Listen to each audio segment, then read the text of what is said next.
Olá, eu sou Suzana Starling e hoje eu venho falar sobre um dos livros de Inácio de Loyola Brandão, Crônicas para ler na escola.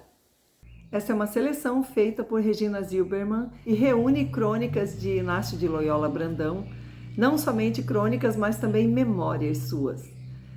Inácio de Loyola Brandão é membro da Academia Brasileira de Letras, já tem mais de 40 livros publicados. Este, em questão, foi publicado em 2009, reúne 19 crônicas de Loyola, além de 14 memórias, né?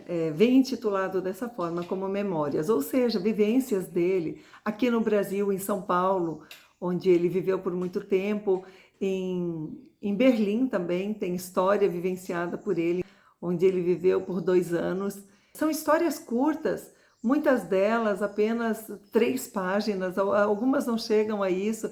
Então são crônicas rápidas, vivências rápidas, que ele apresenta para a gente, mas ele nos ganha como leitores assim muito facilmente pela intensidade das suas palavras, como ele coloca as coisas simples da vida, né? Aqui ele vai contar, por exemplo, sobre o Cine Santa Clara, que foi um cinema que ele frequentou na sua juventude, e em um determinado momento ele volta para esse local e revê Eunice, que era a lanterninha do cinema. Para os jovens hoje, isso não faz o menor sentido porque não sabem do que se trata, né? Um lanterninha. Antigamente, nos cinemas, tinha uma pessoa que ia guiando os frequentadores do cinema até suas poltronas. Então, como as luzes eram apagadas, ninguém enxergava nada, então vinha um lanterninha, alguém com uma lanterna na mão iluminando o caminho até essa pessoa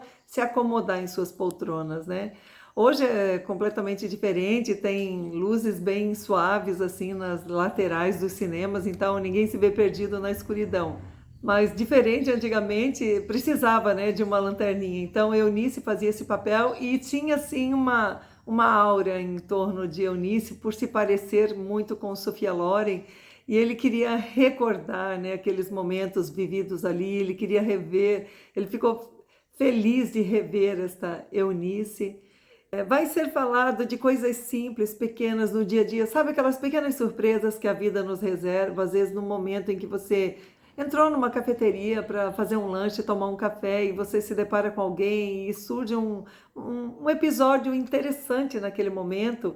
Então são pequenas coisas que ele arruma grandes razões para escrever e ele vai depositando aqui nesse livro essas suas memórias ou mesmo suas ficções, né? Vai ter uma de suas memórias em que vai falar sobre um mistério do bonde 27.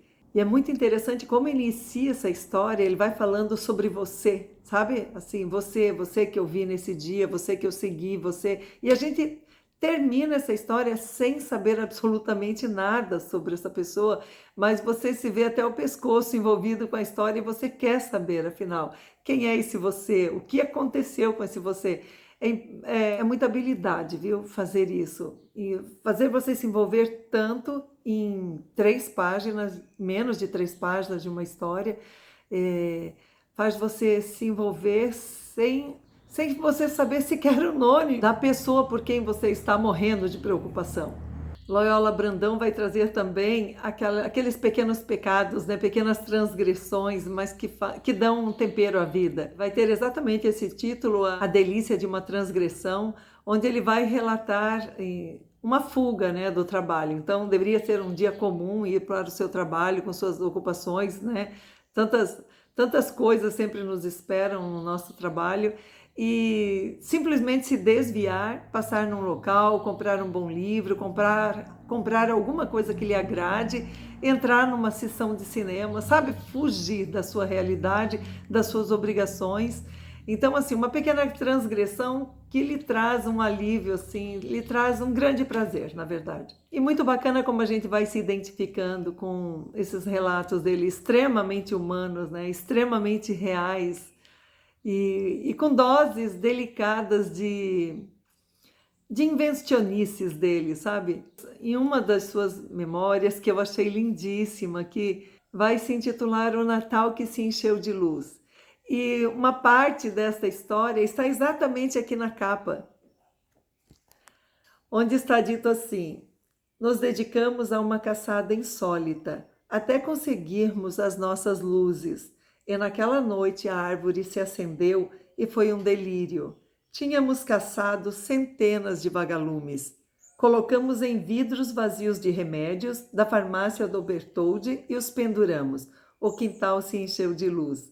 É tão bonito isso, é de uma simplicidade tão grande, em que ele vai relatar a felicidade de se decorar uma árvore de Natal e sem ter como se enfeitar, né? Sem ter objetos para enfeitá-las. Então eles faziam antigamente os maços de cigarro vinham com papel prateado. Então aqui nessa história eles pegaram esses papéis, né, de cigarro e embalaram esses pequenos objetos assim para servir de penduricalhos para decorar a árvore de Natal.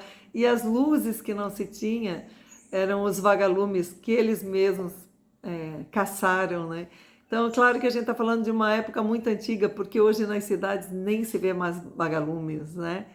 Então, para se encher com centenas de vagalumes, a gente está falando aqui de décadas muito antigas, muito diferente da realidade que vivemos hoje.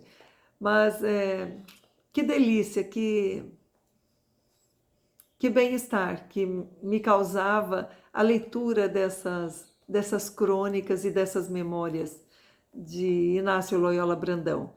Um livro com 151 páginas que traz uma identificação muito grande, sabe?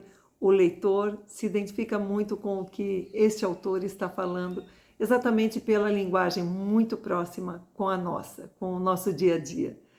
Então eu deixo a minha recomendação aqui para que você conheça Inácio de Loyola Brandão. Este é meu primeiro contato com o autor. Se você já o conhece, se você já leu alguma obra dele, por favor, faça seus comentários aqui para enriquecer este canal. Obrigada por ter me acompanhado até aqui. Eu aguardo você na próxima semana com uma nova resenha. Um grande beijo e até lá!